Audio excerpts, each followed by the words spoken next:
Masera sei makomrades.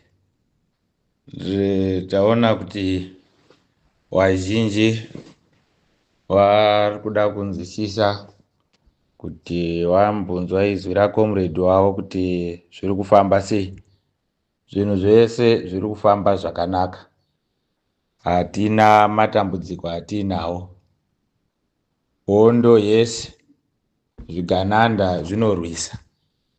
Takawirirana kuti kana dhimoni raakutama rinoita zviri kuitwa nana Mnangagwa izvi. Ndo zvinoita dhimoni kana raakuenda rine violence, rine hasha. Saka zvinoda kuramba vanhu vakasimba. Takatendana ruzhinji rweZimbabwe nekubata basa kwamakaita muchibatsira makomrades erevolution. Mushure mekunge pekutanga panga parongwa kuti zvigananda zviri kuda kunosoreredza General Chiwenga kwaMutare, hazvina kuitika izvozvo. Vanga varonga kuti maprovinces vanoda kuita mavote of no confidence. Wapedza kuita mavote of no confidence, worekomenda kuti General wabve pachigaro. Zvakaramba izvozvo. Asi chikuru toda kutenda mazwi akataurwa naGeneral kwaMutare, mazwi akakosha atakatambira tese semhuri yeZimbabwe. Ngatiatambirei, ngatiachengetei, nekuti mazwi ane chekuita nerevolution. Yero dambudziko rauya kumhuri yeZimbabwe tese resolution number 1. Tine document racho remaplans nematimelines ekuti panguva yakati vachange vakuita izvi. Saka zvinhu zvavo zviri kufamba neurongwa.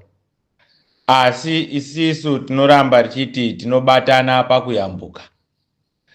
Saka zvatakakwanisawo kuita ndezve kuengeja mhuri yese yeZimbabwe, all stakeholders.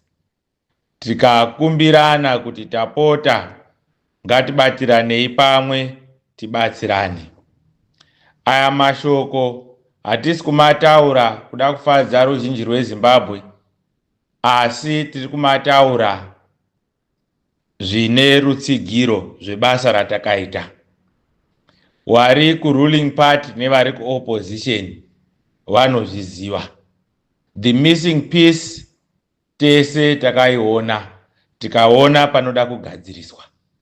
Zvoreva kuti semhuri yeZimbabwe taakubatirana, taakufambirana basa. Saka makorokoto nekubvuma kubatana semhuri yeZimbabwe kuti tifaite state capture, tifaite abuse of the constitution. Regai tidzokorodze mazwi aKomanda Geza. The 2030 they will see is 8:30 on the clock. Wari kuopposition vanozvinyora, vanozvitaura. Wari kuruling vanozvinyora, vanozvitaura. Wari kumachechi vanozvinyora, vanozvitaura. Takawana mukana wekusangana nevakuru vemachechi evapostori. Wachiuya wachizvichenesa kuti isisu takamira pachinamato chedu.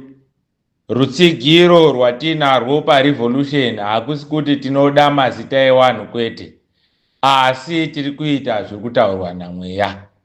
Mweya uri kuti Zimbabwe ngaichisunungurwe, vana veZimbabwe ngavabatane, ngavararame muchokwadi. Saka zvoreva kuti zvese zviri kutaurwa naMweya hazvienderani nezviri kuitwa naMnangagwa.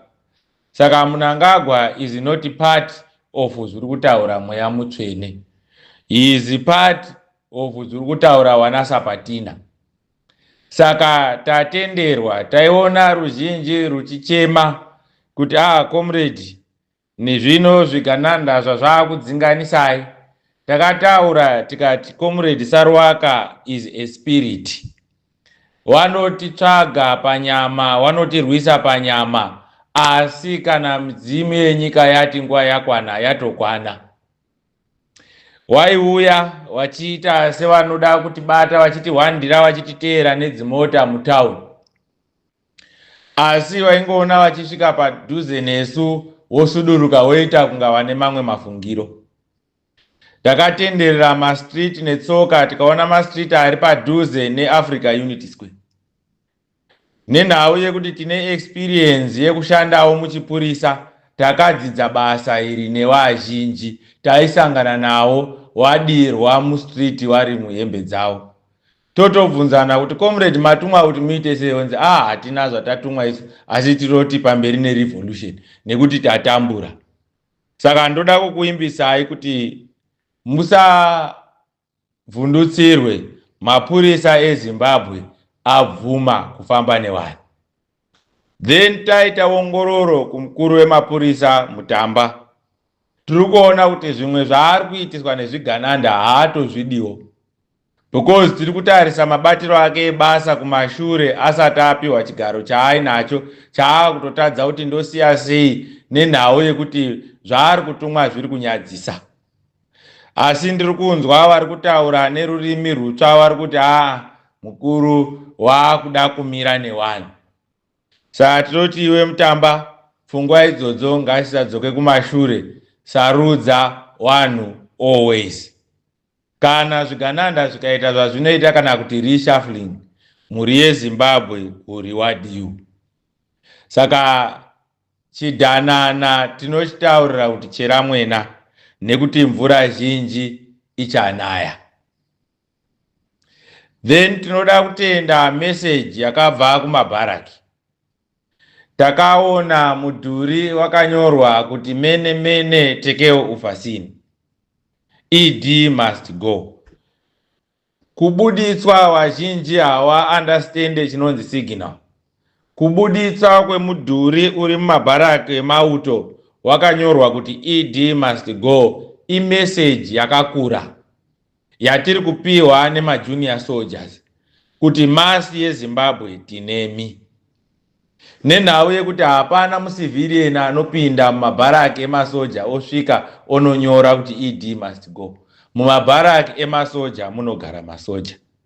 Saka makorokoto, mauto enyika, message yenyu yakasvika.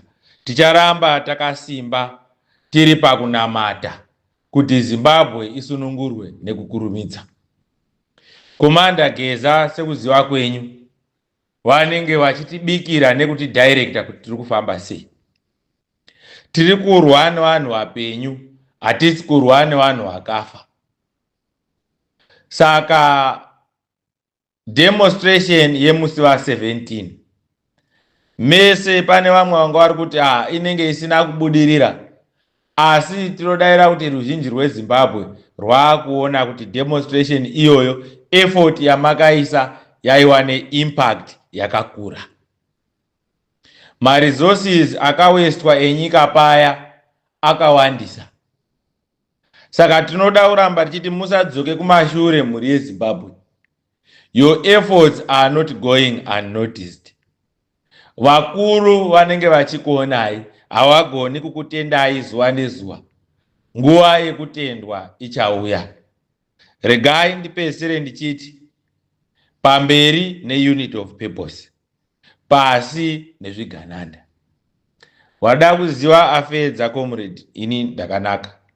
Takachengetwa nemidzimu yenyika nemasvikiro enyika.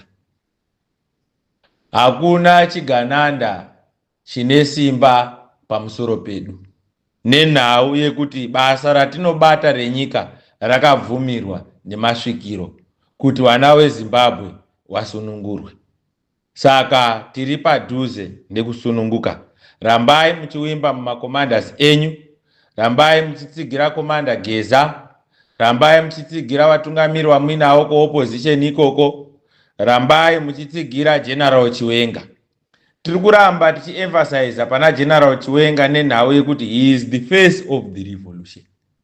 Patinenge under attack ndo vanotivhumbamira, hambabudi pachena vachitiudza, asi tiri kutaurira kuti zvigananda nyika yese, maefforts ese avakaitwa vachitraya kuda kutibata, waizowana message inotaura kunzi regerai wakomana, wototibatsira kuti tiende panzvimbo dzakasununguka. Saka chinhu ichi ndechewani, lomunyaka siyavangena, everything let's do it in the name of the people. Tinotenda.